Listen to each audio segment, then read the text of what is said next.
Live షోకి స్వాగతం. పురుషోత్తమ్ రెడ్డి గారు చెప్పండి, బడ్జెట్ వల్ల ఏపీకి సరే తెలంగాణకి డైరెక్ట్గానే వారు చెప్పారు, అక్కడ ఏపీలో చెప్పలేని పరిస్థితి కాబట్టి బుగ్గన గారు అయితే క్రిటికల్గా మాట్లాడారు. బుగ్గన రాజేంద్రనాథ్ రెడ్డి గారు అన్యాయం జరిగిందని కూడా ఆయన కూడా అన్నారు. సో మీ అభిప్రాయం ఏంటి? బడ్జెట్లో ఏపీ తెలంగాణలకు జరిగిన న్యాయం జరిగినట్లా లేనట్లా? అసలు ఏం కొత్త స్కీమ్స్ ఏమీ పెద్దగా కనపడతలేదు కదా. సంక్షిప్తంగా ఈ రెండు మీద మాట్లాడిన తర్వాత జంగిల్ రాజ్ అంశంలోకి, అట్లాగే చంద్రబాబు గారి విషయాలు మాట్లాడిన బజారు కీడుస్తున్నారన్న మాటల్లోకి వెళ్దాం. ముందుగా బడ్జెట్ మీద మీ అభిప్రాయం ఏంటి? కొమ్మిడి గారు అందరికీ నమస్కారం. నమస్కారం. ఆంధ్రప్రదేశ్కి సంబంధించినంత వరకు కేంద్ర బడ్జెట్లో చాలా అన్యాయం జరిగింది. మనకు ప్రామాణికం ఏంటి? దేశవ్యాప్తంగా బడ్జెట్ని ఒక రకంగా చూస్తాం, మన రాష్ట్రానికి ఏంటి అన్నది ఒక ఇంపార్టెంట్ అంశం. మన రాష్ట్రానికి ఆధారంగా ముఖ్యంగా తెలంగాణ ఆంధ్రప్రదేశ్ వరకు విభజన చట్టంలోని అస్యూరెన్సెస్ కూడా కొన్ని ఉన్నాయి. రెండోది, గత ఎన్నికలు ఏం చెప్పారు? కేంద్రంలో రాష్ట్రంలో ఒకే ప్రభుత్వం ఉంటే, డబుల్ ఇంజిన్ సర్కారు ఉంటే ఎక్కువ ప్రయోజనాలు ఆంధ్రప్రదేశ్కి వస్తాయి. ఇది ఆనాడు ప్రభుత్వం ఆ రోజు పార్టీలు చెప్పాయి, ప్రజలు కొంత నమ్మినారు, ఓట్లేసి గెలిపించారు. ఇప్పుడు ప్రధాన అంశాలు చూద్దాం. ఇప్పుడు ఉదాహరణకు పోలవరం ఉంది. పోలవరానికి సంబంధించి 3,000 చిల్లర కోట్లు అంటున్నారు కదా. ఈ 3,000 చిల్లర కోట్లు కూడా అది గతంలో జగన్మోహన్ రెడ్డి గారు సాధించిందే. ఎందుకంటే జగన్మోహన్ రెడ్డి గారి నాయకత్వంలో కేబినెట్ విజ్ఞప్తి మేరకు 12,000 చిల్లర కోట్ల రూపాయలు అడహాక్ అమౌంట్ పోలవరానికి ఇవ్వాలని కేంద్ర కేబినెట్ ఆమోదించింది. 2023లోనే 23 బడ్జెట్లోనే 12,000 చిల్లర కోట్లు. దాంట్లో ఒక పార్ట్ 3,000 కోట్ల రూపాయలు ఇప్పుడు బడ్జెట్ లో ప్రకటించారు. ఇది ఒక రకంగా అనౌన్స్మెంట్ చేయడం అండి, అప్రాప్రియేషన్ తప్ప ఇది కొత్త నిర్ణయం కాదు. ఆ 12,000 కోట్ల రూపాయల డ్యామ్ నిర్మాణం సరిపోతుంది. ఇంకా నిర్వాసితులు క్లియర్ చేయకపోతే ఏం కావాలి? ఆ డబ్బులు మనం పెట్టుకోవాల్సి వస్తే ఏం కావాలి? కాబట్టి పోలవరం విషయంలో 12,000 కోట్లు ఏదైతే గతంలో 23లో హామీ ఇచ్చారో, అంగీకరించారో, దాన్నే దీంట్లో 3,000 కోట్లు ఇచ్చారు. ఇది కొత్తది కాదు. రెండోది, అమరావతి రాజధానికి సంబంధించి ₹1 ఇవ్వలేదు. ఎందుకు ఇవ్వాలి? ఇవ్వకపోతే ఆ పని అంతా రాష్ట్ర ప్రభుత్వం చేస్తుంది. మనకున్న పరిమితమైన వనరులతో మీరు దానికే ఖర్చు పెడితే రాష్ట్ర పరిస్థితి ఏమవుతుంది? 2 రాయలసీమ ఉత్తరాంధ్ర ప్యాకేజీకి సంబంధించి ₹1 లేదు. అన్నిటికన్నా మించి అనౌన్స్మెంట్ చేసిన ప్రతి విషయం ఎక్కడ కూడా కనపట్లేదు. పైవచ్చి బీజేపీ ఆంధ్రప్రదేశ్ నాయకులు పదే చెప్తుంటారు అప్పులని. ఈరోజు కేంద్ర ప్రభుత్వం అప్పులు ఎంత చేస్తుందో కొమ్మినేని గారు 13 లక్షల కోట్లు చేయబోతున్నారు. నెలకు 1,00,000 కోట్ల పైన అప్పులు చేయబోతారు. మళ్ళీ ఆంధ్రప్రదేశ్ బీజేపీ నాయకులు ఇక్కడ ఆంధ్ర రాష్ట్రాల గురించి అప్పుల గురించి ఎక్కువ నీతులు చెప్తుంటారు. కాబట్టి కేంద్ర బడ్జెట్ లో ఆంధ్రప్రదేశ్ కి తీవ్రమైన అన్యాయం జరిగింది. ఎటువంటి కొత్త విషయాలు లేవు, సాధారణ విషయాల్ని మనకు లెక్క. ఇప్పుడు నేషనల్ హైవేస్, ఇప్పుడు బీజేపీ నాయకులు ఏం చెప్తున్నారు? Hyderabad to Chennai high speed రైలు మధ్యలో గూడూరు కలుస్తుంది కదా, కాబట్టి ఆంధ్రప్రదేశ్ దాన్ని లెక్కేసి ఆ డబ్బులని ఆంధ్రప్రదేశ్ ఖాతాలో వేసేస్తున్నారు. ఇప్పుడు నేషనల్ హైవేస్ ఉంటాయి, బెంగళూరు టు హైదరాబాద్, దాంట్లో ఆంధ్రప్రదేశ్ గుండా వెళ్తుంది కదా, ఆ డబ్బులని కట్టేసి ఆంధ్రప్రదేశ్ ఖాతాలో వేసేస్తున్నారు. ఇట్లా ఒక నేషనల్ ఐడిగా జరుగుతున్న వాటిని ఆంధ్రప్రదేశ్ అకౌంట్లు వేసేసి ఇదే మీకు అని చెప్పే పరిస్థితి తీసుకొచ్చారు. అదే ఒక బాధాకరం విషయం ఏంటంటే, ఇప్పుడు తెలంగాణలో కారణాలు ఏమైనా ఆడ కాంగ్రెస్ పార్టీ ప్రభుత్వం వల్ల క్వశ్చన్ చేస్తా ఉంది. ప్రభుత్వం క్వశ్చన్ చేస్తే మంచిది కొమ్మినేని గారు, ప్రతిపక్షానికన్నా ప్రభుత్వం క్వశ్చన్ చేస్తే ఇప్పుడు చంద్రబాబు గారు వెల్కమ్ చెప్పేసినాడు. కనీసం మేము రాష్ట్రానికి విమర్శించద్దండి, నేను ప్రతిపక్షంలాగా విమర్శించమని చెప్పట్లేదు. భాగస్వామ్య పక్షంగా ఇంకొన్ని రావాల్సి ఉంది, మేము పార్లమెంట్ సభ్యులు అడుగుతారు పార్లమెంట్లో ఇంకా అని ఆ ప్రయత్నం కూడా చేయకుండా వెల్కమ్ అనేసిన తర్వాత ఇంక చర్చే ఉంది. కాబట్టి ఇది రాష్ట్రానికి అంటే మీకు గుర్తునే ఉంటుంది, కొద్ది రోజుల క్రితం చంద్రబాబు గారు ఢిల్లీ వెళ్ళి నిర్మలా సీతారామన్ గారిని, అమిత్ షా గారిని కలిసి కొన్ని వినతులు ఇచ్చారన్నారు. అయితే మరి ఆ వినతుల సంగతేవో కానీ ఈడీ కేసు లేకుండా పోయిందని ఇప్పుడు తాజాగా వార్తలు వస్తున్నాయి. అది దానికి దీనికి సంబంధం ఉందా లేదా అనేది మనం చెప్పజాలం. కానీ బట్ ఆయన 41,000 కోట్లు రాయలసీమ ఉద్యానవన హబ్బు కావాలని అడిగారు. మరి అది ఏమన్నా కొద్దిగానే ఏమన్నా ఇచ్చారా? దాంట్లో రాయలసీమకు అభివృద్ధి ప్యాకేజీ లేదు, ఎలాంటివి లేవు. నేషనల్ వైడ్ గా వస్తున్నది ఆంధ్రప్రదేశ్. ఇప్పుడు కొబ్బరి చెట్లు పెంపకాలని చెప్పారు, గోదావరిలో కొబ్బరి చెట్లు అంటే మనం వర్తింపజేసుకోవడం తప్ప ఇంకోటి ఏం కాదు. ఇప్పుడు చంద్రబాబు గారు ఇంకోటనే చెప్పాలి కదా, పోయాము ఫైనాన్స్ మినిస్టర్ని కలిసాము, మా ప్రయత్నం కృషి చేసి ఇది లాభం జరిగిందని చెప్పండి చెప్పుంటాడు. లేదు కాబట్టి చెప్పట్లేదు, అది ప్రమాదకరం.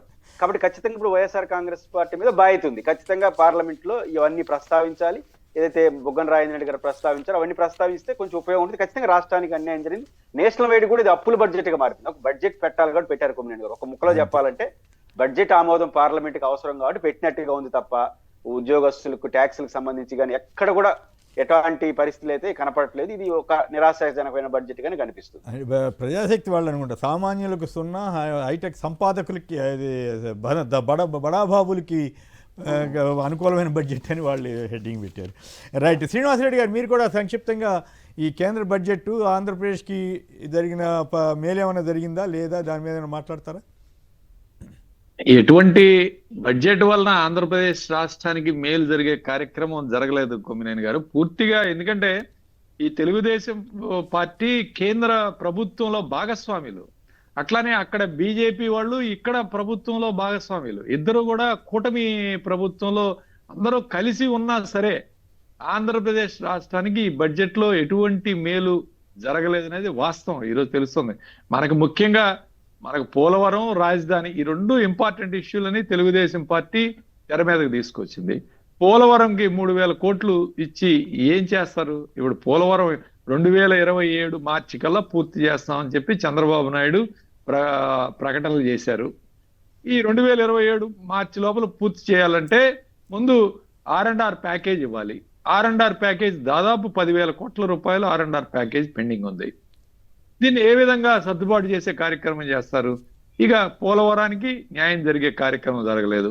రాజధానికి పోయిన సంవత్సరం 10,000 కోట్ల రూపాయలు ఇస్తున్నారని చెప్పారు. అది కూడా గ్రాంట్ రూపంలో అప్పుగా ఇస్తున్నారు. అది కేంద్ర ప్రభుత్వం హామీగా ఉంటుందన్నారు. ఈ సంవత్సరం అసలు రాజధాని ఊసేలేదు.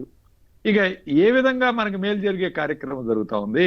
అట్లానే వైజాగ్ స్టీల్ ప్లాంట్ ప్రైవేటీకరణకి ఎటువంటి దాన్ని ప్రైవేటీకరణ చేస్తామంటే దానికి ఎటువంటి వ్యతిరేకంగా స్టేట్మెంట్ అనేది లేదు. బడ్జెట్ లో పెట్టే కార్యక్రమం జరగలేదు. ఇక రైల్వే ప్రాజెక్టులు, రోడ్డు ప్రాజెక్టులు అన్ని రాష్ట్రాలకు వచ్చే విధంగానే మనకు వస్తున్నాయి. అలాగనే వెనుకబడిన జిల్లాలకి చంద్రబాబు నాయుడు గారు దాదాపు 20,000 కోట్ల రూపాయలు అడిగాడు. దానికి ఇంతవరకు 1 రూపాయి కూడా కేటాయించలేదు. గతంలో అన్న బెటరు, అట్లీస్ట్ 300 కోట్లు 400 కోట్లు కేటాయించేవాళ్ళు మనకి. ఎందుకంటే ఉత్తరాంధ్ర 3 జిల్లాలు, రాయలసీమ 4 జిల్లాలు, 7 జిల్లాల్లో మనం ప్రకటన చేసే కార్యక్రమం, ఈ వెనుకబడిన జిల్లాలకి ఆదుకునే కార్యక్రమం చేయాలి. వీటిల్లో కూడా ఎటువంటి ఇదే లేదు. కాబట్టి రాష్ట్రానికి ఎటువంటి మేలు జరిగే కార్యక్రమం జరగలేదు. ఇది వాస్తవం. చంద్రబాబు నాయుడు ఢిల్లీ ఎన్నిసార్లు వెళ్ళినా ఆయనకేం ఉపయోగపడలేదు. ఆయన స్కిల్ డెవలప్మెంట్ కేసులో ఆయనకు ఉపయోగం. ఆయన ఈడీని మాట్లాడుకుని ఈడీ లేకుండా చేసుకునే కార్యక్రమానికే వెళుతున్నాడు అనేది వాస్తవం. ఈరోజు రాష్ట్ర ప్రయోజనాలు లేకపోతే ఆయన సొంత ప్రయోజనాల కోసం ఆయన కొడుకుని ముఖ్యమంత్రి చేయాలని, దీనికి ఢిల్లీ పెద్దల ఆశీస్సులు కావాలని దీనికోసం తిరుగుతున్నారు తప్ప రాష్ట్రానికి మేలు చేసే కార్యక్రమం, బడ్జెట్ లో కేటాయించే కార్యక్రమం జరగలేదు. స్టేట్మెంట్లు మాత్రం ఇస్తుంటారు. మనకు తెలిసిందే కదా, వాళ్ళ మీడియాలో వాళ్ళ ఎంపీలు పెట్టుకొని మీరు పోరాటం చేయాలి, మీరు ప్రతి మినిస్టర్ గారి దగ్గరికి వెళ్ళి, మీకు కేటాయించిన మినిస్టర్ గారి దగ్గరికి వెళ్ళి మనకి నిధులు వచ్చే కార్యక్రమం చేయాలని ఒక స్టేట్మెంట్ మాత్రం ఉంటుంది వాళ్ళ పేపర్లో. అంతేగాని ప్రాక్టికల్ గా ఏమీ జరగట్లేదు ఈ రాష్ట్రంలో పూర్తిగా పరిపాలన అటకేసి కేవలం ఆటవిక రాజ్యం, జంగిల్ రాజ్యం నడుస్తోంది ఈ రాష్ట్రంలో. రైట్. జంతు కొవ్వు కలిసిందని ఎన్డీడీబీ ల్యాబ్ పరీక్షలో తేలింది. చర్యలు తీసుకోవడానికి సిట్ వేస్తే నేను క్షమాపణ చెప్పాలంటున్నారు. వైకాపా నాయకులు వెంకటేశ్వర స్వామిని బజారు కీడ్చాలనుకుంటున్నారు. కల్తీ నెయ్యి వ్యవహారంపై ఘాటుగా స్పందించిన సీఎం అని ఎల్లో మీడియా, ఈనాడు, తెలుగుదేశం పేపర్ ఉంది కదా, ఈనాడు వాళ్ళు వేశారు. అట్లాగే ఆంధ్రజ్యోతి వాళ్ళు కూడా వేసుకున్నారు. నిజంగా బజారుకి ఇచ్చింది ఎవరు? ఇందాక శర్మ గారి కామెంట్ చూసాం కదా. తిరుమల, మీరు తిరుపతి వాస్తవ్యులు కదా పురుషోత్తం రెడ్డి గారు, మీకు ఈ విషయాల మీద ఇంకా బాగా పట్టు కూడా ఉంది. దీని మీద ఎవరు ముందు బజార్కి ఇచ్చారు? అసలు చాలా పేరు నాని గారి వీడియో ఒకటి విన్నాను, చాలా క్రానలాజికల్గా అసలు ఫస్ట్ ఈయన అధికారంలో రావడంతో తిరుమల వెళ్ళి ఏం మాట్లాడారు, ఆ తర్వాత ఎట్లా పోస్ట్ చేశారు, ఆ తర్వాత ఎట్లా ఈ పరీక్షకి పంపించారు, ఈయన వచ్చిన తర్వాత పరీక్షకి పంపించారు, మళ్ళీ ఆ తర్వాత శ్యామలరావు ఉన్నారు, ఆ తర్వాత ఈయనే ఉన్నారు, ఆ తర్వాత అదే నెయ్యిని ఏదైతే ట్యాంకర్లు తిరస్కరించారో అదే నెయ్యిని చంద్రబాబు గారి ప్రభుత్వంలోనే ఎలా మళ్ళీ వాడారు. ఈ వివరాలన్నీ చాలా చక్కగా ఆయన వివరిస్తుంటే ఆశ్చర్యం వేస్తుంది. ఏం చేసిందంతా వాళ్ళు చేసి మళ్ళీ ఇదంతా జగన్ గారి ప్రభుత్వమే రుద్దారేంట అన్న భావన మనబోటి వాళ్ళకి కలుగుతుంది. బట్ ఇప్పుడు తాజాగా బజార్కి ఈడ్చింది ఎవరు, ఇప్పటికీ ఈడుస్తోంది ఎవరు? కొమ్మినేని గారు, ఈ విషయంలో చంద్రబాబు గారు ఒక అడుగు ముందుకేసాడు, ఇంకొక 2 అడుగులు ముందుకేస్తే కొంచెం గౌరవంగా ఉండేది. అది నేను ఆ రిపోర్ట్ చూశాను, దాంట్లో అనిమల్ ఫ్యాట్ అని ఉన్నింది, చెప్పేశాను, పొరపాటును చెప్పానని చెప్పి కొంచెం గౌరవం ఉండేది. అంటే క్రాస్ చెకింగ్ చేసుకోకుండా ఆ నివేదికలో చివరి పదం ఏదైతే ఉందో దాని ఆధారం చేసుకొని చెప్పాను, క్రాస్ చెకింగ్ చేసుకుంటే బాగుండేదని ఇంకొక అడుగు ముందుకేస్తుంటే చాలా గౌరవప్రదంగా ఉండేది, ముగింపు ఉండేది సమస్యకి. కానీ వారు అది చెప్పకుండా ఎందుకు ప్యాట్ అనే పదం కొమ్మినేని గారు ఇక్కడ ఒక విషయాన్ని ప్రస్తావించాల్సింది ఏంటంటే, మీరు ఎప్పుడు రిపోర్ట్లు చేసినా ప్యాట్ అనే ఓడు వస్తూ ఉంటుంది. కారణం ఏంటంటే జగన్మోహన్ రెడ్డి గారు ప్రెస్ మీట్ లో చాలా క్లియర్ గా చెప్పారు, అది ఎక్కడ మందికి ఎక్కలేదు. కానీ ఈ సందర్భంగా అవసరంగా చెప్తున్నాను. మామూలుగా ఆవులకి వేసే దానాలు మాకు రాయలసీమ భాషలో తౌడు అంటాము, విధంగా కుడితి అంటాం, రాత్రి అన్నాన్ని. దాన్ని తీసుకున్న ఆవు ఇచ్చే పాలలో నువ్వు ఎప్పుడు టెస్ట్ చేసినా ప్యాటర్న్ వస్తుంది. మనం రోజుకి 15,000 కిలోలు వాడతాం. కాబట్టి ఈ సహజంగా ఎన్ని వేల లక్షల ఆవుల నుంచి ఉత్పత్తి అయ్యే పాలు కదా. కాబట్టి దీంట్లో ఎక్కడో ఒక చోట ఉంటుందంటే ఇటు వస్తుంది. అదే మేబీ అనే పదాన్ని వాడిన దాన్ని దృష్టిలో పెట్టుకుని క్రాస్ చెకింగ్ చేసుకోకుండా ఆ స్థాయిలో ఉన్న వ్యక్తి మాట్లాడడం వల్ల వచ్చిన మొత్తం సమస్య అదే కదా. ఆ పదం వాడిన వల్ల వచ్చిన పంచాయతీకి మొత్తం సుప్రీంకోర్టు కేసులు, ఈ వివాదాలంతా కారణం. ఆ పదం వాడకుండా కల్తీ వరకే వ్యవహారం ఉంటే ఎవరు తప్పు వాళ్ళపైన చర్య తీసుకుంటే అయిపోయింది, నిజంగా జరుగుంటే. కాబట్టి ఇట్లాంటి చర్యలు చేయలేదు. కానీ చంద్రబాబు గారు ఇంకొక అడుగు ముందుకేసి అనుండాల్సింది కాదు అని చెప్పుంటే చాలా ఉన్నతంగా ఉండేది మొదటి అంశం. రెండోది, కొమ్మినేని గారు ఇప్పుడు విచారణ జరుగుతోంది. మీరైనా నేనైనా ఏం కోరుకోవాలి? భక్తులుగా ఏవి జరగకుండా ఉంటే బాగుంటుందని కోరుకోవాలి, అంతేగా. ఎవరు ఆరోపణ చేసినా అవన్నీ పక్కన పెడతాం, ఏవి జరగకుండా ఉంటే బాగుంటుంది అని కోరుకోవాలి. ఏమో జరిగిందని నిరూపించడం కోసం తప్పనేందుకు నాకు అర్థం కాలేదు. నా పాయింట్ ఏంటంటే, జగన్ గారు కరెక్టా, చంద్రబాబు గారు కరెక్టా పక్కన పెడతాం. మనం ఎవరు నిజమైన భక్తులుగా ఏం కోరుకోవాలంటే అసలు ఏమి జరగకుండా ఉంటే రిపోర్ట్ ఉంటే ఎంత హాయిగా ఉంటుంది అని అనుకోవాలి తప్ప ఏదో జరిగిందని చెప్పుకునే ప్రయత్నం అనేది ఎవరికి మంచిది కాదు. కాబట్టి ఇప్పటికైనా రాష్ట్ర వ్యాప్తంగా ఫ్లెక్సీలు పెట్టడం, సరే రాంబాబు గారి కేసు వచ్చినప్పుడు మాట్లాడతాం. బేసిక్ గా నేను అనుకుంటుంది, సుప్రీంకోర్టులో విచారణ వచ్చేసింది, సిట్ విచారణ పూర్తి చేసేసింది, సుప్రీంకోర్టు తీర్పు ఇస్తుంది కదా, ఆ తీర్పు కాపీ ఆధారంగా మళ్ళీ రాజకీయ విమర్శలు చేసుకోండి, తప్పు పట్టండి, చర్యలు తీసుకోండి. అంతవరకైనా సమయం అనేది సుప్రీంకోర్టు అదే చెప్పింది, మేము విచారిస్తాం, మౌనంగా ఉండండి అని చెప్పింది. మళ్ళీ అదే మాట్లాడితే ఎట్లా? కాబట్టి ఇప్పటికైనా ముఖ్యమంత్రి గారి స్థాయి నుంచి ఆ మార్పు రాగలిగే వివాదం సద్దుమణిగే అవకాశం ఉంది. సుప్రీంకోర్టు తీర్పుతో జరిగిపోతుంది. అయితే ఇక్కడ కీలకమైన పాయింట్ అది పురుషోత్తం రెడ్డి గారు కీలకమైన పాయింట్ ఏంటంటే, అసలు చంద్రబాబు నాయుడు గారు స్టేట్మెంట్ ఇచ్చేపాటికి ఎటువంటి సిట్టు వేయలేదు. కరెక్ట్, అది సిట్టు వేయలేదు, అది ఇంపార్టెంట్. ఇక్కడ సిట్టు వేసింది ఎప్పుడండి? సుప్రీంకోర్టుకి వెళ్ళిన తర్వాత సుబ్బారెడ్డి గారు ఫైల్ చేశారు పిటిషన్. చంద్రబాబు గారు సొంతంగా సిట్టు వేసినప్పుడు సుప్రీంకోర్టుకి వెళ్ళాడు. అవును, అన్నిటికంటే కీలకమైన పాయింట్ ఏంటంటే, నిన్న చంద్రబాబు గారు ఏమంటారు, మీరు ఇందాక వీడియో విన్నారు కదా, మళ్ళీ ఒకసారి పోయిన పురుషోత్తం రెడ్డి గారు, మీరు విన్నారా? మీరు ఆయన అన్నదే నేను విన్నాను. ఆయన అర్థమైంది ఏంటంటే, ఆయన 100 రోజుల పాటు 100 రోజులు పూర్తయిన సందర్భంగా పబ్లిక్ మాట్లాడడానికి ఎమ్మెల్యేల సమావేశంకి వచ్చాడు. అవును, అప్పటికి శ్యామలరావు గారి ద్వారా వెళ్ళినటువంటి ఎన్డీపీ రిపోర్ట్ ఉందో ఆ రిపోర్ట్ కాపీ ఆయన చేతిలో ఉంది. అవును, ఆ రిపోర్ట్ కాపీ చివరిలో మేబీ చివర పదం అది కాదండి, అసలు ఎన్డీడీపీ రిపోర్టు మేము రాకముందే వచ్చేసిందని చెబుతున్నాడు ఇప్పుడు తాజాగా. అది సమస్య కదా. అది కరెక్ట్. ఆయన కుర్చీ మీద కూర్చోకముందు వచ్చి ఉంటుంది. అదే మళ్ళీ ఒకసారి ఆ మొదటి పార్ట్ విందాం ఒకసారి. ముఖ్యమంత్రి గారు చంద్రబాబు గారు చెప్పింది కరెక్టా కాదా అన్నది ఒకసారి ఆ వీడియో వేయండి మిత్రుడు. రైట్, ఇప్పుడు విన్నారు కదా పురుషోత్తం రెడ్డి గారు, వెళ్ళేసరిగా రిపోర్ట్ వచ్చింది. క్లియర్గా ఉంది. నేను క్లియర్గా విన్నాను. అది జరిగింది ఏంటంటే, ఆయన కుర్చీ మీద కూర్చునేప్పటికీ ఆయన టేబుల్ మీద రిపోర్ట్ ఉంది. శ్యామలరావు గారు ఎన్డీపీడీ ద్వారా తీసుకున్న రిపోర్ట్ ఆయన చేతిలో ఉంది.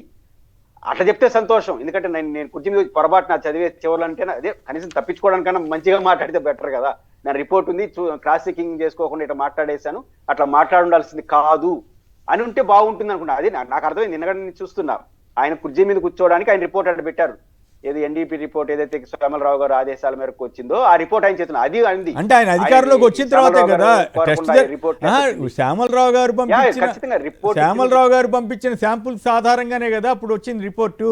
కానీ ఇప్పుడు నాకు అర్థమవుతుంది, నాకు అర్థమవుతుంది ఏంటి, ఈ శర్మ గారు రాసింది కూడా మీరు రాకముందే రిపోర్ట్ ఎక్కడి నుంచి వచ్చిందని అడుగుతున్నాడు ఆయన. అది శ్యామలరావు గారు ఇవో అయిన తర్వాత 4 ఏఆర్ డైరీ ట్యాంకులు రిజెక్ట్ చేశారు. ఆ రిజెక్ట్ చేసిన దాన్ని శాంపుల్ కు పంపించారు. అవును, ఆ శాంపుల్ కు పంపించిన దాంట్లో ఆ రిపోర్ట్ వచ్చింది. అంటే చంద్రబాబు గవర్నమెంట్ లో జరిగినట్లే కదా అదంతా. జరిగినట్టే కదా. ఖచ్చితంగా డౌట్. మరి ఇప్పుడు నేను రాకముందే రిపోర్ట్ వచ్చింది అని ఎట్లా చెప్తారు? అది ఆశ్చర్యం. అంటే ఏ విషయాన్నైనా సరే చక్కగా తనకు అనుకూలంగా మార్చుకుంటారా? ఇప్పుడు ఓ పక్క ఫ్లెక్సీలు కట్టి ఇప్పటికీ కూడా బజార్కి ఈడుస్తూ ఉంటే తిరుమల లడ్డూకి నామాలు పెట్టి అంత దారుణమైన రీతిలో టీడీపీ సోషల్ మీడియా ప్రచారం చేస్తూ ఉంటే వాటిని కంట్రోల్ చేయకపోగా ఈ పరిస్థితి మరి తిరుమల లడ్డూ ప్రసాదాన్ని తిరుమలేశుడిని దేశాల్లో కూడా ఇతర దేశాలకు కూడా వ్యాపించింది కదా. అంత బజార్కి ఇచ్చి ఇప్పుడేం బజార్కి వైసీపీ వాళ్ళు ఇస్తున్నారంటారేంటి ఆయన? పురుషోత్తమ్ రెడ్డి క్వశ్చన్ ఇది. వైసీపీకి ఏం సంబంధం ఇది? వైసీపీకి ఏం సంబంధం? బేసిక్ గా వైసీపీ సంతోషించే అంశం వాళ్ళ మీద నిందలేశారు కదా, అది నిందలు అబద్ధాలని తేలిన తర్వాత వాళ్ళు దాని సంతోషాన్ని వ్యక్తం చేశారు. మేము చెప్పిందే కరెక్ట్ అయింది, అలా జరగలేదని. దీంట్లో వాళ్ళు బయటకు తీసేదే ఉంది. Okay, right. శ్రీనివాస్ రెడ్డి, రెండు విషయాలు కేసీఆర్ గారు, రెండు విషయాలు. ఒకటి, ఆయన మాట్లాడేపాటికి ఎటువంటి సిట్టు వేయలేదు. అది కేవలం ఆ ఈవో శ్యామలరావు గారు ఎన్డీబీ రిపోర్ట్ ఏదైనా ఉంటే అది తీసుకొని వచ్చి ఉంటారు. అది ఎప్పుడు జరిగింది? వాళ్ళ హాయంలో ఏఆర్ డైరీ సప్లై చేసిన ట్యాంకర్ లో పరీక్ష చేసిందే. జగన్మోహన్ రెడ్డి గారికి అప్పటిదాకా సంబంధం లేదు. ఈ యానిమల్ ఫ్యాట్ యాక్చువల్ గా కేసీఆర్ గారు ఈ బోలేబాబా డైరీ 2018లో అంటే చంద్రబాబు నాయుడు గారు హాయం ముఖ్యమంత్రిగా ఉన్న హాయంలోనే టెండర్ వేయటం జరిగింది. అప్పుడేంటి, శ్రీహర్ష డైరీ అని శ్రీహర్ష డైరీ పేరు మీద టెండర్ వేశారు. టెండర్ వేసినప్పుడు అప్పుడు ఒక కమిటీ వేశారు. అప్పుడున్న ఈవో గారు, ఆమె సింగల్ గారు, అనిల్ కుమార్ సింగల్ గారు ఒక కమిటీ వేశారు. కమిటీ వేసి ఈ డైరీకి అర్హత ఉందా లేదా అని పంపించారు. పంపించినప్పుడు వాళ్ళు ఆ కమిటీ ఏ నిర్ణయం చేశారంటే, రోజుకి 4 టన్నుల నెయ్యి ఉత్పత్తి చేస్తున్నారు వీళ్ళు, రోజు 1,33,000 లీటర్లు సేకరిస్తున్నారు, వీళ్ళకి అనుమతి ఇవ్వండి అని చెప్పి ఆ కమిటీ చెప్పింది. ఆ కమిటీ చెప్పిన తర్వాత 2019 ఫిబ్రవరిలో ఎప్పుడైతే, అది కూడా తెలుగుదేశం పార్టీ టైంలోనే, ఇదే కంపెనీ 82,000 లీటర్లని ప్రొక్యూర్ చేసింది టీటీడీ. ఇదే కంపెనీ ఇప్పుడు ఈ కంపెనీనే బ్లేమ్ చేస్తున్నారు కదా. మరి ఈ కంపెనీని మొదలుపెట్టింది, అసలు నెయ్యి సరఫరా చేయడం మొదలుపెట్టింది తెలుగుదేశం పార్టీ హయాంలో. అది ఎందుకు మర్చిపోతున్నారు ఇవాళ? మేము అడుగుతున్నాం ఏంటంటే, చంద్రబాబు నాయుడు గారు ఓకే ఎన్డీబీ రిపోర్ట్ తెచ్చారు, ఆ తర్వాత సిట్ వేశారు. సిట్ వేసినప్పుడు సుప్రీంకోర్టుకి వెళ్ళి, సుప్రీంకోర్టు ఏం చెప్పిందండి చంద్రబాబు నాయుడు గారికి, అసలు మీరు ఎటువంటి ఎంక్వైరీ లేకుండా, ఎటువంటి ప్రాథమిక సమాచారం లేకుండా ఒక బాధ్యతమైన ముఖ్యమంత్రి పదవిలో ఉండి మీరు కల్తీ జరిగిందని ఎలా మాట్లాడతారని సుప్రీంకోర్టు ప్రశ్నించిందా లేదా? సుప్రీంకోర్టు ప్రశ్నించింది. దీనికి చంద్రబాబు నాయుడు ఏం సమాధానం చెప్తాడని మేము ప్రశ్నిస్తూ ఉన్నాం. సో సుప్రీంకోర్టు ఫస్ట్ ఖండించింది ఈ విషయాన్ని. మీరు ఎలా మాట్లాడతారు, ఇది కరెక్ట్ కాదు, మా ఆధీనంలో సిట్ వేయండి అని చెప్పి అప్పుడు సుబ్బారెడ్డి గారు వేసిన పిల్లికి వాళ్ళ ఆధీనంలో సిట్ వేయటం జరిగింది. సిట్ రిపోర్ట్ ఇచ్చింది, యానిమల్ ఫ్యాట్ కి సంబంధించి there is no animal fat, ఇందులో యానిమల్ ఫ్యాట్ కల్తీ జరగలేదని క్లియర్ గా సిట్టు దర్యాప్తు, ఆయన వేసిన సిట్టు ఈరోజు రిపోర్ట్ ఇవ్వడం జరిగింది. అయితే కల్తీ జరిగిందని చెప్తా ఉన్నారు కదా, కల్తీ జరిగిన సంస్థ ఏంటి? బోలేబాబా. బోలేబాబా మీ హాయంలో కూడా ఇచ్చింది కదా, మరి అప్పుడు కూడా కల్తీ జరిగింది కదా, దాని గురించి ఏం మాట్లాడతారని చెప్పి ఈరోజు వైఎస్ఆర్ కాంగ్రెస్ పార్టీ తరఫున మేము ప్రశ్నిస్తూ ఉన్నాం. ఈరోజు దీన్ని బజార్కి ఇచ్చింది ఎవరు?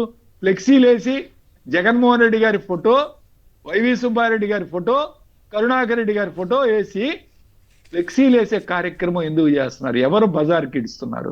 ఈ ఫ్లెక్సీలు వేస్తే మేము వెళ్ళి తొలగించకూడదంట వైఎస్ఆర్ కాంగ్రెస్ పార్టీ. అంటే మా నాయకులు ఫోటో వేసి మీరు దుష్ప్రచారం చేస్తుంటే మేము చూస్తూ ఊరుకోవాలా? ఇదేం అన్యాయం అండి, ఇదేం సోద్యం, నాకు అర్థం కాదు. ఎస్, నేను ఆపిస్తాను కేసీఆర్ గారు, సూపర్ 6 ఇవ్వలేదు చంద్రబాబు నాయుడు, ఒక్క హామీ కూడా ఇవ్వలేదని ఫ్లెక్సీ లేపిస్తాం మేము. మీరు ఊరుకుంటారా? వెంటనే మిమ్మల్ని జైల్లో తీసుకెళ్ళి మమ్మల్ని జైల్లో కూర్చోబెడతారు. మీరు ఆడబిడ్డను ఏదైనా ఇచ్చారు, అయిపోయింది, P4 లో ఇచ్చేసానని చెప్తున్నావు కదా, ఎవరికి ఇచ్చావు? ఒక్క మహిళ కన్నా ఇచ్చావా ఆడబిడ్డని? ఇది నువ్వు ఇది మేము ఫ్లెక్సీలు వేసి ఈరోజు మేము ప్రతి పట్టణంలో కూడా ఏర్పాటు చేస్తే వైఎస్ఆర్ కాంగ్రెస్ పార్టీ నీ ముఖం ఎక్కడ పెట్టుకుంటావని అడుగుతా ఉన్నాను నేను. దీనికి సమాధానం లేదు, ఉండదు. ఇలాంటి ఎన్నో చెప్పాడు, ఇవన్నీ మాయమాటలు చేసి ఈయన చెప్పిన అబద్ధాలన్నీ ఒక ఫ్లెక్సీలు వేసి మేము కానీ పెడితే ఇప్పుడు మీరు క్షమాపణ చెప్పాలని అడుగుతారా అని చంద్రబాబు గారు బాధపడుతున్నారే? బాధపడండి. లడ్డూ మీద మాట్లాడిన, అసలు వెంకటేశ్వర స్వామి లడ్డూని రాజకీయాల్లోకి తీసుకొచ్చి రాజకీయంగా వాడుకున్నది ఎవరో? చంద్రబాబు నాయుడు గారు. పవన్ కళ్యాణ్ గారు డిప్యూటీ సీఎం గారు ఏం చేశారండి? ఏం చెప్పాడో లేదో డ్రెస్ మార్చి ఆయన ఆయాస పడుతూ మెట్లెక్కిపోయి అక్కడికి వెళ్ళి స్టేట్మెంట్ ఇచ్చాడు, సనాతన ధర్మాన్ని కాపాడుతానని. ఏం కాపాడొచ్చుగా? సింహాచలంలో 7 చనిపోయినప్పుడు ఎందుకు కాపాడలేదు? మొన్న శ్రీకాకుళంలో 12 మంది చనిపోయారు, ఏం మాట్లాడలేదే? ఈరోజు శ్రీశైలం దేవస్థానంలో ఏం జరుగుతోంది? శ్రీకాళహస్తి దేవాలయంలో ఏం జరుగుతోంది? వీటి మీద మాట్లాడొచ్చు కదా. మరి దుర్గగుడిలో కరెంటు తీసేశారు. మరి సనాతన ధర్మన ఏం చేస్తున్నాడు? సనాతిని అని చెప్పుకున్న ఆయన ఏం చేస్తున్నాడు? ఇదంతా అవమానం కాదా? ఇవాళ ఇంతమంది చనిపోతున్నారే భక్తులు, మరి ఏం మాట్లాడుతున్నారు మీరు? బజార్కి ఇచ్చింది చంద్రబాబు నాయుడు ప్రభుత్వం, దాన్ని తొలగించాలని ప్రయత్నం చేసి ఇది కరెక్ట్ కాదని చెప్పింది వైఎస్ఆర్ కాంగ్రెస్ పార్టీ. దీని మీద మా మీద కేసులు పెట్టి నిన్న ఫ్లెక్సీ తీయడానికి వెళ్తే బొల్లా బ్రహ్మనాయుడు గారిని అడ్డుకునే కార్యక్రమం, ఆయనకి దెబ్బలు తగిలే కార్యక్రమం. గుడిలో పూజ చేయడానికి వెళ్తే విడుదల రజనీ గారు, రాంబాబు గారి విషయం, నిన్న రాంబాబు గారిని ఏ విధంగా దారుణంగా ఈరోజు మరి అటాక్ చేసి ఆయన మీద కేసులు పెట్టి ఆయన రెచ్చగొట్టి బూతులు తిట్టి, కర్రలు పట్టుకొని బూతులు తిట్టి, ఆయన ఫ్లెక్సీ తీయడానికి కూడా వెళ్ళలేదు కేసీఆర్ గారు. ఆయన గుడి నుంచి ఇంటికి వెళ్తున్నాడు. అవును, గుడిలో పూజలు చేసి ఇంటికి వెళ్తున్నాడు. ఇప్పుడు ఇంటికి వెళ్లే మార్గంలో మీరు కర్రలు పట్టుకొని మీరు దాడి చేసి రాంబాబు గారు తప్పని చెప్పి ఆయన మీద కేసులు పెట్టే కార్యక్రమం చేస్తున్నారే. ఇవాళ ఆయన జైలుకు పంపించే కార్యక్రమం చేసి ఇది అన్యాయం కదా అని. ఇప్పుడు చంద్రబాబు గారి స్టేట్మెంట్ వరకు పరిమితం అవుదాం, మళ్ళీ వెంటనే దాంట్లోకి వెళదాం. అవును, శ్రీధర్ రెడ్డి గారు వైసీపీ అధికార ప్రతినిధి వారి లైన్లో ఉన్నారు. శ్రీధర్ గారు నమస్కారం, మాట్లాడండి. కొమ్మినేని గారు నమస్కారం అండి. అక్కడ ఉన్న పెద్దవాళ్ళకి ప్రేక్షకులకి నమస్కారం అండి. చంద్రబాబు నాయుడు గారు నిన్న మాట్లాడుతూ వైఎస్ఆర్సీపీ వచ్చిన తర్వాత క్రిమినలైజేషన్ ఆఫ్ పాలిటిక్స్ అయినాయి అంటారండి.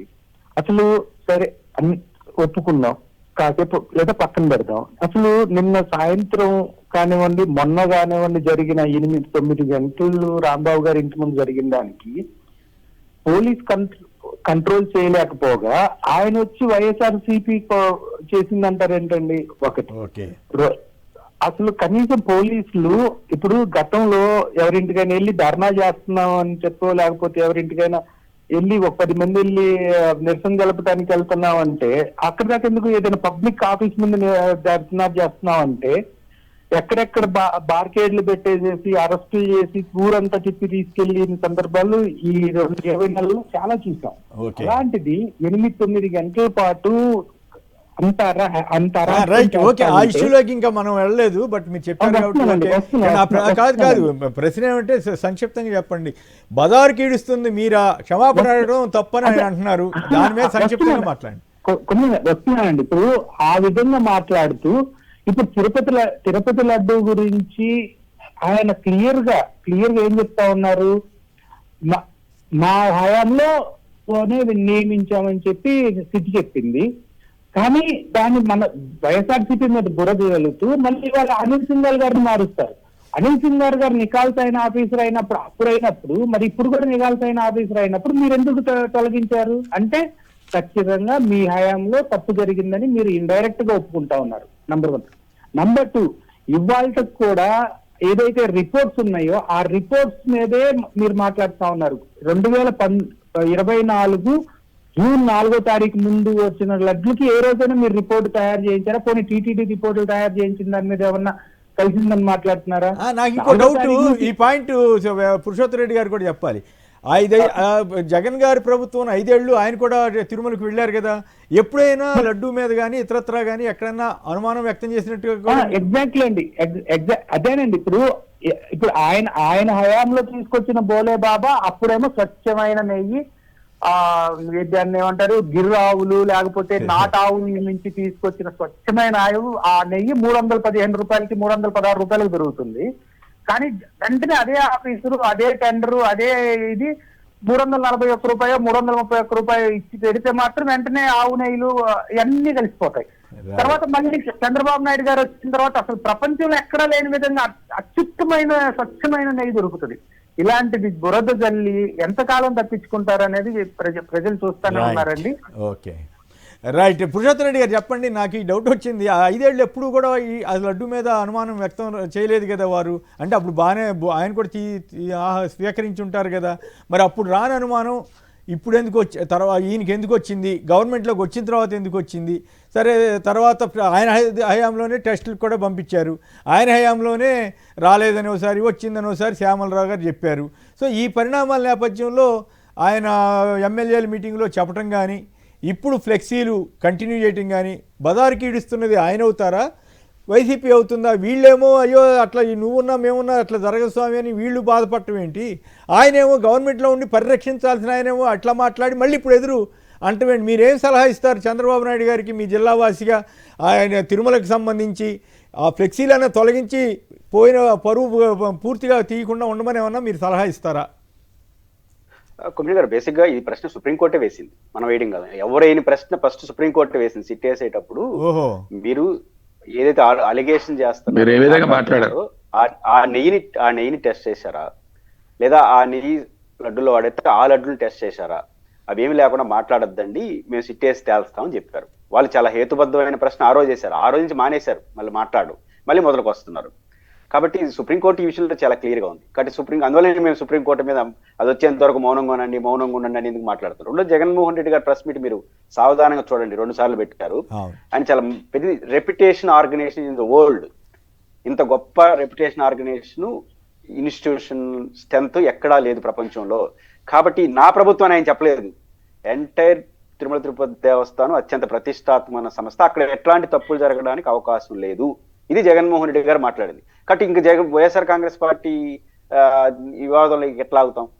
అంటే వైఎస్ఆర్ కాంగ్రెస్ పార్టీకి ఎంత గౌరవం ఉంటే ఆ పదం ఆయన వాడతాడు. అంటే నా ప్రభుత్వాన్ని ఎక్కడా చెప్పలేదు. స్టే ఆఫ్ టీటీడీలో ఒక గొప్ప వ్యవస్థ ఉంది, అక్కడ ఎట్లా తప్పులు చేయడానికి ఎవరు అనుకున్నా కూడా సాధ్యం కాదు. కాబట్టి దాని మీద అనుమానాలు అవసరం లేదు. మామూలుగా ఇది ముఖ్యమంత్రి మాట్లాడాలి, టీడీపీ హయాంలో కూడా అని చెప్పారు ఆయన, అది విశేషం. 70 ఏళ్ళుగా టీటీడీ హిస్టరీ. అవును, నిజానికి ఇది ముఖ్యమంత్రి స్థాయిలో ఉన్న వాళ్ళు మాట్లాడాలి, మన వ్యవస్థ అంత గొప్పదని. అపోజిషన్ ఏదైనా నిందలేస్తారు కనీసం. ఇక్కడ రివర్స్ లో ప్రతిపక్ష నాయకుడు చాలా స్ట్రెంత్, ఈ రోజు కూడా అదే మాట్లాడుతున్నాడు. వ్యవస్థ చాలా గొప్పది, దాని మీద మనకు అనుమానాలు అవసరం లేదన్నారు. కాబట్టి ఆ గౌరవం ఆయనకి టీటీడీ మీద ఉందని కాబట్టి జగన్మోహన్ రెడ్డి ఇప్పటికైనా ఫ్లెక్సీలు తొలగించమని మీరేమైనా సలహా ఇస్తారా తిరుపతి వాసిగా? కొమ్మినేని గారు, మా ఏరియాలో ఎక్కడ లేవు కానీ రాష్ట్రంలో ప్రజలే తొలగించేస్తారు. మీరు కొన్ని రోజులు అట్లే పెట్టారంటే వైఎస్ఆర్ కాంగ్రెస్ పార్టీ వాళ్ళు ఏం పోవాల్సిన అవసరంలా, బాధపడతారు కదా. నేను పవిత్రంగా భావించే విషయాలు వివాదం రావడాన్ని ఎవడు ఒప్పుకోడు భక్తుడు. ప్రజలు చాలా భయాందోళనలో ఉన్నారు. ప్రజలు తొలగించే కార్యక్రమం జరగదు ఈ ప్రభుత్వంలో. అది ఏదైనా ప్రజలు రోడ్డు ఎక్కాలంటే లాస్ట్ 6 నెలల్లో సంవత్సరం వస్తారు కానీ ఈలో ప్రజలు ఏం రారండి. అది తొలగించాల్సింది వైఎస్ఆర్ కాంగ్రెస్ పార్టీ. ప్రజలు తొలగించే కార్యక్రమం వచ్చారు, ఎందుకంటే వాళ్ళ మీద కూడా కేసులు పెడతారని భయం. వాళ్ళలో ఒక భయాందోళన. ఈ విధంగా ఆటవిక పరిపాలన జరుగుతుంది, మా మీద కేసులు పెడతారని భయంగా ఉన్నారు ప్రజలు. బోర్డుల మీద తొలగిపోవచ్చు, మనసులో మొత్తాన్ని తొలగించేస్తారు. అది వాస్తవం, జరుగుతుంది. ఆ వరకు తెచ్చుకుంటే వాళ్ళు ఇష్టం కాదు. పోలీసులు కాపులో ఉండడం ఏంటంటే అట్లాంటి ఫ్లెక్సీలకి మామూలుగా తెలిసి తెలియని కుర్రాడు ఎవరు రఫా అని పెడితే దాని వెనకాల ఎవరున్నారు అంటూ పెద్ద ఎత్తున శోధన చేసినటువంటి పోలీసులు మరి వీటికి అసలు ఊరు పేరు లేకుండా పెడితే ఎవరు తీశారు ఏంటనేది చేయకుండా పైగా టీడీపీ వాళ్ళు అక్కడ కర్రలు పట్టుకుని ఉంటుంటే వాళ్ళకి వీళ్ళు కాపులా కాసి మరి ఇదేంది దీని వెనకాల ఎవరున్నారు అనేది వాళ్ళని ఆపాలి కదా. మరి ఎందుకు ఆపలేదు? అంటే తిరుమల లడ్డూని పొలిటికల్ గవర్నెన్స్ కదా కొమ్మినేని గారు. పొలిటికల్ గవర్నెన్స్ అంటే తిరుమల లడ్డూకి అపచారం జరిగినా కూడా పోలీసులు చూస్తా ఊరుకుంటారా? పొలిటికల్ గవర్నెన్స్ అంటే అదిగా సార్, వాళ్ళ బాసులు మాట వినాలి అంతే. పోలీసులు అసలు మాట వినాలి. అసలు ఇలాంటి వివాదమే రాకుండా చూడవలసిన ప్రభుత్వం ఏమో వివాదాన్ని తెచ్చిపెట్టింది. దాన్ని కాపలాగానేమో పోలీసు టీడీపీ గూండాలనండి లేకపోతే కార్యకర్తలండి వాళ్ళు వెళ్ళి కర్రలు పట్టుకుని ఉంచుంటారు, వాళ్ళకి పోలీసు రక్షణ.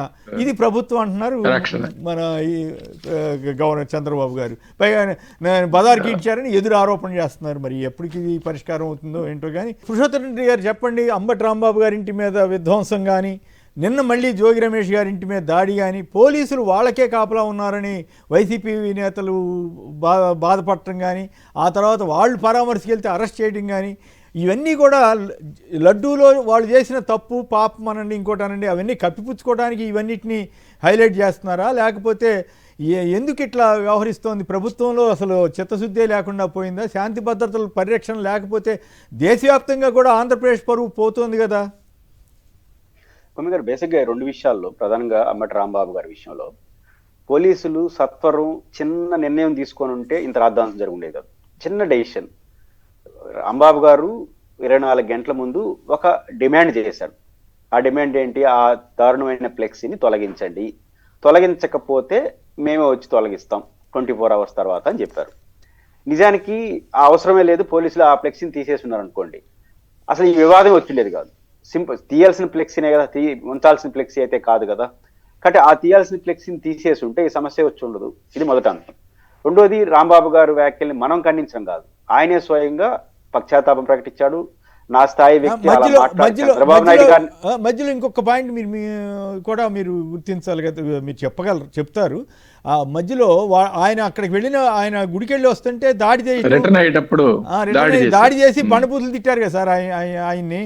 అది ఆయన రెచ్చగొట్టే రెచ్చగొట్టే కార్యక్రమం జరిగింది. అదే ఆ రెచ్చగొట్టే కార్యక్రమం కూడా మీరు ప్రస్తావించాలని నా అభిప్రాయం.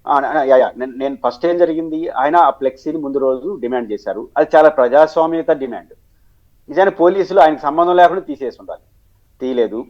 మరుసటి రోజు ఆయన వెళ్ళింది దానికోసం కాదు. ఇంతకుముందు శ్రీనివాసరావు చెప్పినట్టు వాళ్ళు రాష్ట్ర వ్యాప్తంగా ఒక ప్రోగ్రామ్ ఇచ్చారు, ప్రతి దేవాలయాలకు వెళ్ళి పూజ చేయాలని రాష్ట్ర పిలుపు. అది వెళ్ళి పులిసి తిరిగి వెళ్ళిపోతున్నప్పుడు ఇప్పుడు రారా చూసుకుందాం అన్నారు.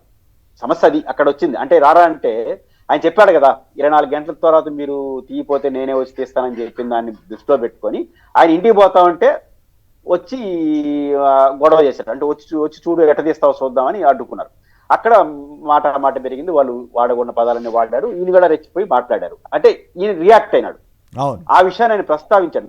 చంద్రబాబు నాయుడు గారినే కాదు, సాధారణ కార్యకర్తను కూడా నేను అలా మాట్లాడాల్సింది కాదు అని ఆయన పశ్చాత్తాపం ప్రకటించాడు. పొరపాటు అయిందని ఒప్పుకున్నాడు. ఆవేశంలో మాట్లాడినా అదే మాట్లాడాల్సింది కాదని చెప్పాడు.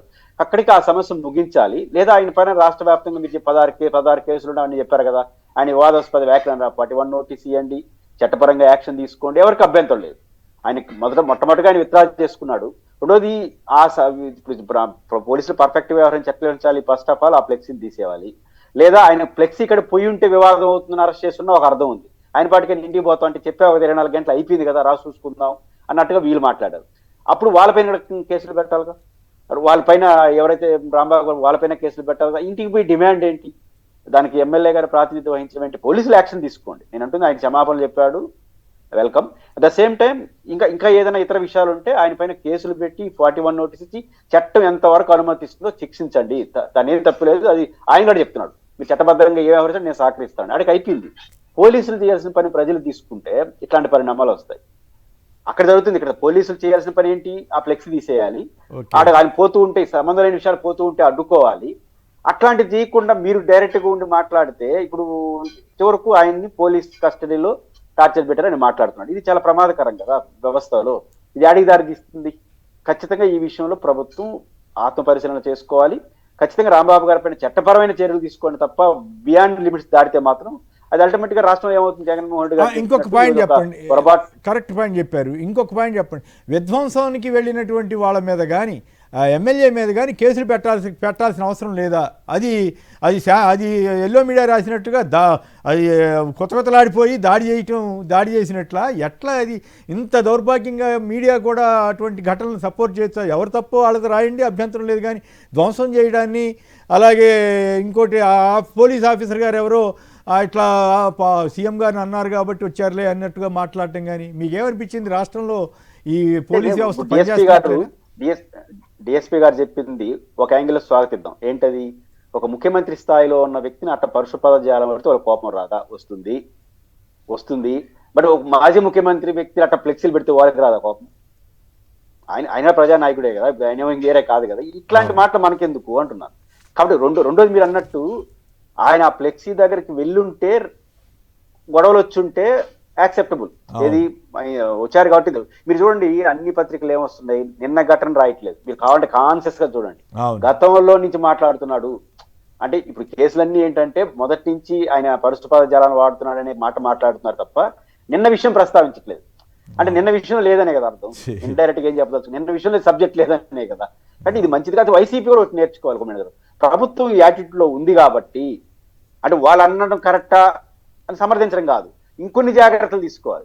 ఓన్లీ ఇష్యూకే పరిమితం మాటలు వచ్చినప్పుడు వాళ్ళకి అతి జాగ్రత్తలు తప్పదనుకుంటున్నారు. వాళ్ళు రెచ్చగొట్టినప్పుడు వీళ్ళు కొంచెం సరే చూద్దాంలే ఉండగలగాలి, అసలు వినకుండా అనివార్యం. కానీ ఉండలేరు కదా మనుషులు కదా. ప్రాబ్లం ఏంటంటే వాళ్ళకి ఇప్పుడు మానవ ఆయన చెప్పాడు అదే, ఒక మనిషిగా ఒక భావావేశంతో నన్ను అంత తిడతా ఉంటే మహిళలు వచ్చి నేను రియాక్ట్ అయ్యాను, అది కరెక్టే. బట్ వాళ్ళ ఆ యాటిట్యూడ్ ఉన్నప్పుడు ఆ అవకాశం కూడా ఇక్కడ సమయం నాయకత్వం వహించే వాళ్ళు తప్పదు కదా, ప్రభుత్వం ఎట్లా వ్యవహరిస్తుందో దానికి అయితే భిన్నంగా రెండు వైపులా ఆలోచించి కేసులు జాగ్రత్తలు పెడితే తీసుకోవడం అవుతుంది. రెండు వైపులా కేసులు పెడితే ఓకే ధర్మంగానే ఉన్నారని అనుకోవచ్చు. ఎమ్మెల్యే గారే నేను దాడి చేయించానని చెబుతూ ఉంటే కూడా కేసు పెట్టలేని పరిస్థితి అంటే ఇంక ఈ వ్యవస్థ ఎటువైపు అవుతుంది? శ్రీనివాసరెడ్డి గారు, జోగి రమేష్ గారి ఇంటి మీద దాడి చేయటం కానీ, నిప్పులు బాంబులు వేయటం కానీ, ఈ అవినాష్ని జగన్మోహన్ రావు గారిని ఆపటం కానీ ఏమనిపించింది? ఈ వ్యవస్థ మీ గతంలో ఎప్పుడైనా ఇట్లా జరిగినాయా? అంటే ఒకటే కేఎస్ఆర్ గారు, ఈ రాజకీయాల్ని, ఆంధ్రప్రదేశ్ రాష్ట్ర రాజకీయాల్ని ఎటువైపు తీసుకువెళ్తున్నారు వీళ్ళు, చంద్రబాబు నాయుడు, లోకేష్. దీని పర్యావసాలు ఎలా ఉంటాయి, భవిష్యత్తులో ఎలా ఉండబోతుంది ఈ రాష్ట్రంలో అని చెప్పి ఒక్కసారి వాళ్ళ ఓకే వదిలేస్తున్నాం.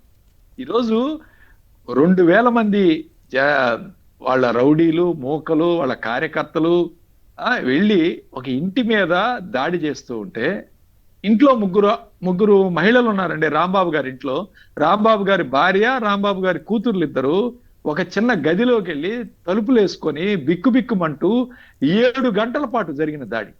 ఒక గంటో అరగంటో అయితే వేరే, 7 గంటల పాటు జరిగిన దాడిని ఏ విధంగా చూస్తారు ఈరోజు ప్రజలు అని చెప్పి ఈరోజు నేను అడుగుతాను.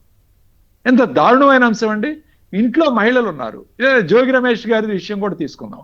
ఆ ఇంట్లో వాళ్ళ భార్య, వాళ్ళ నాన్న ఉన్నారు, ఇద్దరు పెద్ద వయసు. ఆయన ఇంట్లో లేడు, కొడుకులు లేరు. సో వీళ్ళిద్దరూ ఉండి బాంబులు వేశారు, పెట్రోల్ బాంబులు. ఇల్లు తగలబడిపోతా ఉంది.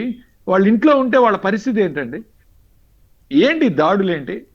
వాళ్ళు రాళ్లను, పెట్రోల్ బాంబులు వేస్తుంటే పోలీసులు చూస్తూ ఊరుకుంటారా? ఇదే పోలీసు వ్యవస్థ.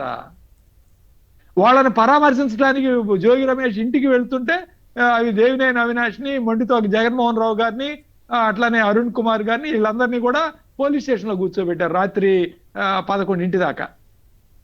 ఇదే ప్రజాస్వామ్యం. ఎక్కడికి తీసుకెళ్తున్నావు చంద్రబాబు నాయుడు? ఒకటే కేఎస్ఆర్ గారు, it is all state sponsored attacks.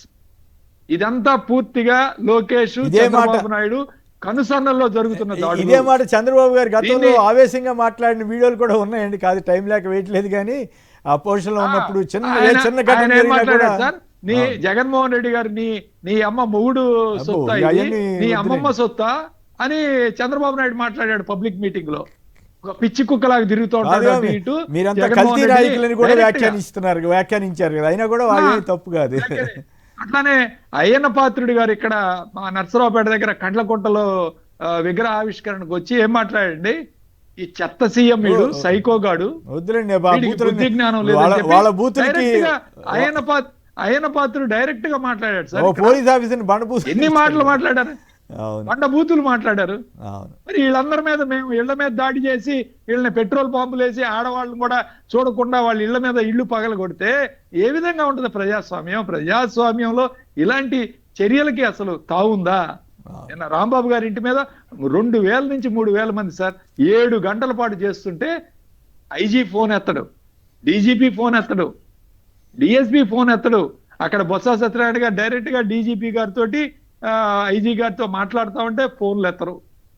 ఇంటికి వెళ్తే కనీసం ఎక్స్ హోమ్ మినిస్టర్ సుచరిత గారి ఇంటికి వెళ్తే వాళ్ళని నించోబెట్టి అరగంట దాకా అపాయింట్మెంట్ ఇవ్వకుండా పోయి అడిషనల్ ఎస్పీ గారిని కలవండి అని సలహా ఇస్తాడు. వీళ్ళు చేసేది ఇదే. కాబట్టి ఇదంతా కూడా కేవలం లోకేష్ సారథ్యంలో కనుసన్నల్లో జరిగిన దాడులు సార్. నిన్న రాంబాబు గారిని పోలీస్ స్టేషన్ లో కూడా హింసించటం, సిఐలు 2-3 కాళ్ళు విరిచి ఆయన మీద నించొని ఆయన ఇబ్బంది పెట్టే కార్యక్రమం, ఆయన్ని శారీరకంగా ఆయన హింసించే కార్యక్రమం చేయటం అతి దారుణమైన అంశం. దీన్ని తీవ్రంగా ఖండించాలి ఎవరైనా సరే పోలీస్ స్టేషన్ లో. సో ఇలాంటి చర్యలు చేసినప్పుడు న్యాచురల్ గా ఎలా ఉంటది మాకు కూడా, ఈసారి వచ్చినప్పుడు ఎవరిని వదిలిపెట్టద్దు, దీనికి డబల్ చేయాలని మేము అనుకుంటాం. మేము అంటున్నాం ఈ విధంగా చేసుకుంటా పోతే ఈ రాష్ట్రం ఎక్కడికి వెళ్తుంది? చంద్రబాబు నాయుడు చెప్తున్నాడు కదా పెట్టుబడులు రావాలి, లేదా మాకు ఇన్ని లక్షల కోట్లు వచ్చినాయి. వీళ్ళందరూ వస్తారా పెట్టుబడులు పెట్టడానికి రాష్ట్రానికి? ఈ పరిస్థితులను చూసి జిందాల్ ఏం చేశారో చూసాం. ఆయన ఇలా చేస్తుంటే రాష్ట్రంలో పెట్టుబడి పెట్టడానికి ఎవరు వస్తారు? ఎవరు ముందుకు రైట్ వస్తారు? రైట్ ఫైనల్గా పురుషోత్తమ రెడ్డి గారు చెప్పండి. ఇప్పుడు శ్రీనివాసరెడ్డి గారు అంటున్నారు ఇదంతా లోకేష్ నాయకత్వంలో. మనం కూడా గతంలో చంద్రబాబు గారి ప్రభుత్వాన్ని చూసాం. అప్పుడు ఇంత మరీ నీచంగా ఉందని మనం ఎవరూ అనుకోలేదు. తప్పులు జరిగి ఉండొచ్చు, అవకతవకలు జరిగి ఉండొచ్చు, అవినీతి ఉండొచ్చు, కానీ ఇంత నీచంగా వ్యవహరించారా దారుణంగా. ఇప్పుడు ఇదంతా లోకేష్ గారి జరుపుతున్నారనేది శ్రీనివాసరెడ్డి గారు అంటారు. సంక్షిప్తంగా అవునా కాదా చెప్పండి, మీరేమనుకుంటున్నారు? అంటే మనం ఆరోపణలు కాదు కానీ ఆయనే చెప్తున్నాడు కదా, సమస్య అక్కడ వస్తుంది. ఓహో, ఇంకా 3 పేజీలు ఇంకా 97 పేజీలు ఉన్నాయి ఆయన ఇక చెప్పిన అంటే తర్వాత పూర్తిగా ఇంకో ఆయనే సర్టిఫికేట్ బాధ్యుడు. అవసరం లేదు. కాబట్టి ఇప్పుడు ఆయన రాజకీయ భవిష్యత్తుకు నష్టం. ఆయన అట్లా అనుకోవట్లేదు కదా, ఎంత ఎక్కువ అరాచకాలు జరిగితే కాదు, ఆయన అట్లా అనుకోవట్లేదేమో, ఎంత ఎక్కువ అరాచకాలు జరిగితే అంత పేరు వస్తుంది అనుకుంటున్నారో ఏం పోవడం మరి. అంటే భయపడుతున్నారు జరగదు ఆయన అనుకోవడం ఏంటంటే మమ్మల్ని భయపెట్టాలని భయపడతారు కాదుగా, ఆయనకు కూడా అప్రదిష్ట కదా. క్యాడర్ అని భయపడరు. కాదుగా, ఆయనకు కూడా అప్రదిష్ట. ఈ వయసులో మంచిగా ఉండి మంచి పేరు, హుందాగా ఉండి మంచి పేరు తెచ్చుకోవాల్సిన వయసులో ఇట్లాంటి పిచ్చి పనులన్నీ చేస్తే ఆయనకి అప్రదిష్ట కదా. పిచ్చి పనులు చేయకూడదు. అవును, ఇది బంతి ఎంత గట్టిగా కింద కొడితే అంత గట్టిగా పైకి వస్తుంది సార్. అది గుర్తుపెట్టుకోవాలి. కానీ ఈ విధంగా భయపెడితే రాజకీయాల్లో భయపడే వాళ్ళు ఎవరు ఉండరు. రాజకీయాల్లోకి వచ్చేవాళ్ళు భయపడకుండా ధైర్యంగా ఉండేవాళ్ళే రాజకీయాల్లోకి వస్తారు. అది చిన్న పాయింట్ ని ఎలా మిస్ అవుతున్నారో మాకు అర్థం కావట్లేదు. కాదుగా, అంబటి రాంబాబు గారిని అట్లా హింసించడం ఏంటి, ఆ రోకం ఏంటి, ఆ పాపం. పైగా ఇది మామూలుగా 7 ఏళ్ల లోపు శిక్ష అయినా రిమాండ్కి ఇచ్చారట. మరి ఇదేందో అర్థమే కావట్లేదు. తెలంగాణలో అట్లాంటివి జరగట్లేదు, కానీ మరి ఏపీలో ఎందుకు జరుగుతుందో ఆ టెక్నికల్గా లీగల్గా ఏంటో తెలియదు. కానీ బట్ దురదృష్టం. పురుషోత్తమ రెడ్డి గారు, గోపిరెడ్డి శ్రీనివాసరెడ్డి గారు, శ్రీధర్ గారు అందరికీ కూడా ధన్యవాదాలు. ఇది నేటి చర్చా కార్యక్రమం. నమస్కారం.